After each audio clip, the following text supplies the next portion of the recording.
There is a forest in southern Indiana that most people who live near it have never thought twice about. It sits inside a military base bigger than most cities, fenced off from the public, patrolled, and quietly managed by a small team of foresters whose only job is to keep a very specific kind of tree alive. Somewhere in that forest, about 150 individual oaks have been marked, measured, and logged into a database with their own GPS coordinates. Each one is being watched. Each one is being grown toward a very particular age, and every single one of them exists for a single reason: to replace pieces of a wooden ship that is currently floating in Boston Harbor more than 1,000 miles away. The ship is called the USS Constitution. Most Americans have heard the nickname even if they've never heard the full story. Old Ironsides, the oldest commissioned warship still afloat anywhere on Earth. What almost nobody knows is that the Navy has been secretly farming trees to keep her alive since before most of us were born, and that the wood growing in that Indiana forest right now won't even be ready to use for another several decades. This isn't a rumor, and it isn't buried in a classified file somewhere. It's public record. It's just never been told as a story, because on paper it sounds like nothing. A base, a tree farm, some paperwork. But once you understand what it's actually for and what it took to get the first shipment of this wood 2 centuries ago, it stops sounding like nothing at all. To understand why the Navy would go to this kind of trouble for one ship, you have to go back to a much smaller, much more desperate moment in American history, a moment when the United States didn't have much of a navy to speak of, and the little it had was getting picked apart on the open ocean. In the early 1790s, American merchant ships were being seized and their crews taken captive by pirates operating out of the Barbary coast of North Africa. The young United States had no real naval force to respond with. Congress finally acted in 1794, authorizing the construction of 6 frigates, the first true warships the country would build for itself. One of them would be named Constitution. The designers of these ships had a problem that sounds almost absurdly simple, but wasn't. What do you build a warship's hull out of when the entire point of a warship is to survive being shot at? Ordinary oak wasn't going to be enough. What they needed was a wood so dense, so tightly grained, that a cannonball fired at close range might not even punch all the way through it. That wood existed, but it didn't grow in New England, where the shipyards were. It grew almost nowhere except a narrow strip of barrier islands along the coast of Georgia and the Carolinas. It was called live oak, and unlike the tall, straight-trunked oaks of the north, live oak grows low, gnarled and twisted, which turned out to be exactly what shipbuilders needed, because a ship's frame isn't built from straight timber. It's built from wood that already curves the way the hull needs to curve. Shipwrights called it compass timber, and finding enough of it and getting it out of a Georgia swamp and up to a Boston shipyard was going to be its own kind of war. The Navy's first attempt to harvest it went about as badly as it could have gone. They sent a crew of hired axemen and ship carpenters up from New England, men who had never worked in a subtropical coastal swamp in their lives. Within a matter of months, most of them were dead or dying from disease, and the survivors abandoned the job and went home. The oxen brought in to haul the timber didn't fare much better. The Navy captain sent down to oversee the operation found almost nothing had actually been accomplished, months into the project, with a shipyard back in Boston waiting on wood that wasn't coming. What happened next is the part of the Constitution's origin story that rarely makes it into the version people are told. To solve the labour problem, the Navy turned to the enslavers who controlled the land where the live oak grew, and paid them for the forced labour of the enslaved people living there. Men who were made to cut and haul the same brutally heavy, oddly shaped timber that had already killed off a crew of free labourers, under conditions nobody chose to record in any detail. The wood that eventually made it to Boston, wood that would go on to earn the ship a legendary nickname in battle, was cut by people whose names were never written down in the official correspondence. It's only in the last several years that the museum responsible for preserving Constitution's history has started actively researching who those people even were. For over 2 centuries, the ship's story was told as a triumph of design and daring, with the human cost of the wood itself simply left out of the frame. By 1797, enough live oak had finally made its way north, and Constitution was launched. She was one of the most formidable ships of her era, and it wouldn't take long for the world to find out exactly how tough that Georgia timber really was. 15 years later, in August of 1812, Constitution engaged the British warship Guerriere, roughly 750 miles off the coast of Boston. Captain Isaac Hull held his fire until the two ships were close enough that he couldn't miss, then ordered a full broadside. It devastated the Guerriere. According to the story that's been told and retold ever since, a British cannonball struck Constitution's hull during the fight and simply bounced off, and one of the American sailors watching it happen shouted that her sides were made of iron. Whether that exact moment happened exactly the way legend has it, the nickname stuck immediately, and it stuck for a reason. The live oak had done exactly what it was cut for. That should have been the high point of the story. It wasn't.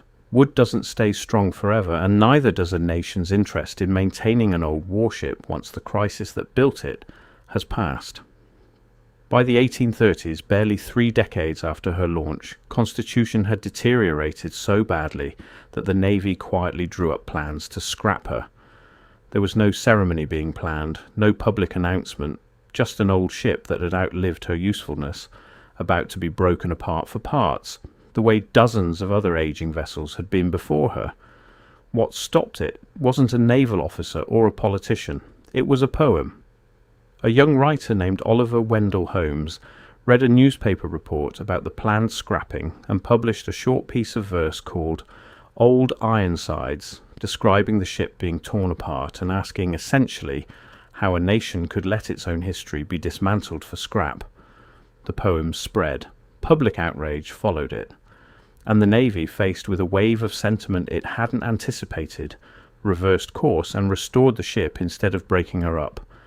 This is the first time in Constitution's history that the public had to step in and save her from her own government's indifference. It would not be the last. And each time it happened, the ship that came out the other side was, quietly, a little less the ship that had gone in. By the early 20th century, Constitution was in trouble again. Worse, this time. Decades of neglect had left her hull rotting, her masts gone, her decks unsafe to walk on. In 1925, a national campaign was launched to fund yet another restoration, this time raising money directly from school children across the country, pennies at a time, to save a ship that the government itself had allowed to fall apart. The restoration that followed, completed by 1930, is where the story takes its strangest turn yet. Live oak, by this point, was no longer being actively harvested for shipbuilding anywhere in the country.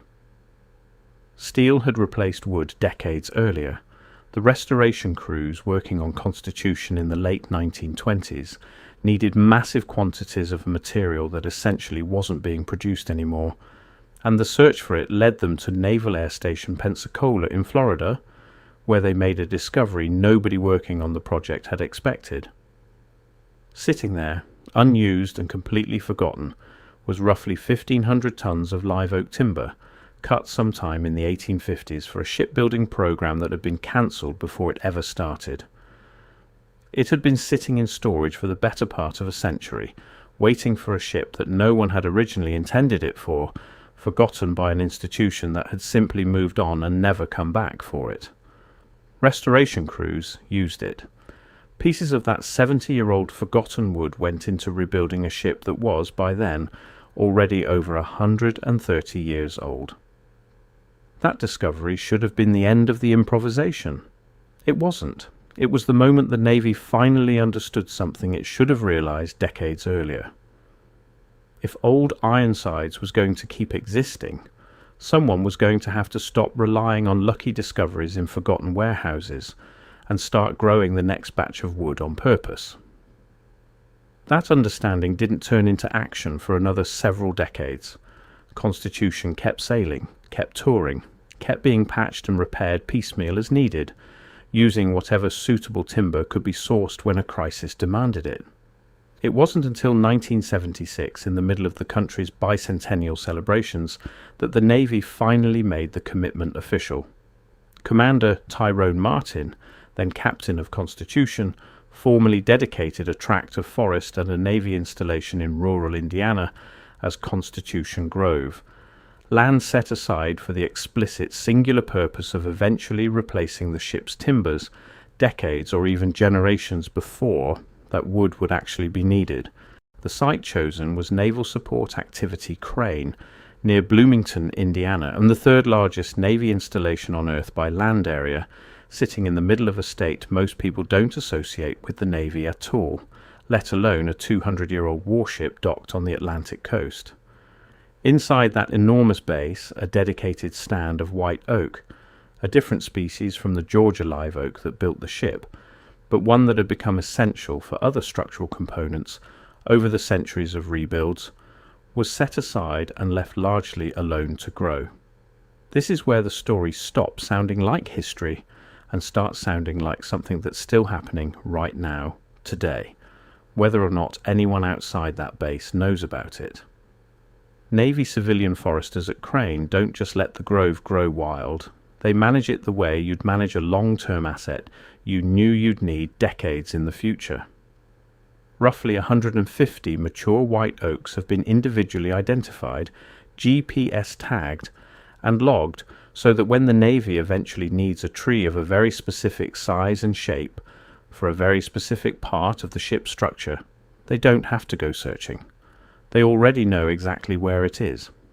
The foresters track each tree's growth, monitor the health of the surrounding ecosystem, and remove older trees only when doing so won't damage the biodiversity of the forest around them, because Constitution Grove isn't a plantation in the industrial sense. It's a living forest that just happens to have a 200-year assignment. White oaks used for this purpose are typically harvested somewhere around 70 to 80 years of age, old enough to have the density and structural integrity the ship's frame requires, young enough that the tree hasn't started to decline, which means that a tree being planted or protected in that Indiana forest today, in this exact moment, won't be ready to become part of old Ironsides until sometime around the middle of this century, harvested by foresters who, in many cases, haven't been born yet, for repairs on a ship that will by then be pushing 250 years old. Think about what that actually requires as an institutional commitment. Somebody working at Crane right now is tracking trees that they personally will likely never see harvested. They are maintaining a forest for a customer that won't place the order for decades. This isn't a project with a deadline. It's a standing, permanent commitment that the Navy has quietly renewed generation after generation since 1976, and unofficially in one form or another since the moment the ship was first designed and someone realized live oak didn't grow just anywhere. And here is the detail that reframes everything that came before it. If you total up how much of the ship sailing in Boston Harbor today is actually the same woodcut from those Georgia swamps in the 1790s, the number is startling. Estimates from the Navy's own restoration teams put the surviving original material at somewhere around 10 to 15% of the ship. The rest, the overwhelming majority of what people are looking at when they see old Ironsides afloat, is woodcut decades or centuries later. Some of it came from that forgotten Pensacola stockpile discovered by accident in the 1920s. Some of it is coming right now from a managed forest in Indiana that most of the country doesn't know exists. The ship that's called the oldest commissioned warship in the world is, by weight, almost entirely a replica of herself, continuously rebuilt from wood grown specifically to keep the legend technically, physically alive. That raises an uncomfortable question that the Navy has never really had to answer publicly, because almost nobody has ever asked it directly. What exactly is being preserved here? It isn't the original timber, but that's almost entirely gone. It isn't even, strictly speaking, the same physical object that fought the Guerriere in 1812. What's being preserved is something closer to an idea, a continuity, a name, and a commission that has been kept alive by 2 centuries of quiet, unglamorous labour. First, the forced labour of enslaved workers in a Georgia swamp who cut the wood nobody remembers by name. Then the unpaid sentimentality of American schoolchildren who saved the ship with their spare pennies. Then the accidental discovery of a forgotten stockpile in a Florida warehouse. And now, the deliberate decades-long patience of a handful of foresters in Indiana tending trees they'll never personally see used. None of this was ever hidden in the sense of a cover-up. There's no locked file, no denied records request. It's simply been institutional, procedural, and almost aggressively unglamorous, the kind of ongoing arrangement that generates a line item in a budget report instead of a headline. The Navy didn't need to conceal Constitution Grove. It only needed the rest of us to never think to ask why a 200-year-old wooden ship still exists at all in an age of steel and aluminum warships without stopping to wonder what exactly keeps her wood renewed. So the next time you see a photograph of old Ironsides under sail in Boston Harbour, flags flying, looking every bit like the ship that fought off the Guerriere in 1812, it's worth remembering what's actually holding her together. Somewhere in southern Indiana, on a military base most people will never set foot on, a stand of oak trees is quietly getting a little older every year, watched over by foresters keeping GPS coordinates on wood that won't be cut for decades, so that a ship built on the forced labour of people history never bothered to name can keep sailing under a name everybody knows. The forest isn't a secret because someone decided it should be. It's a secret because nobody ever thought to ask what it takes to keep a 200-year-old promise. And somewhere in that quiet arrangement between a warship and a forest 1,000 miles apart, that's exactly the story worth telling.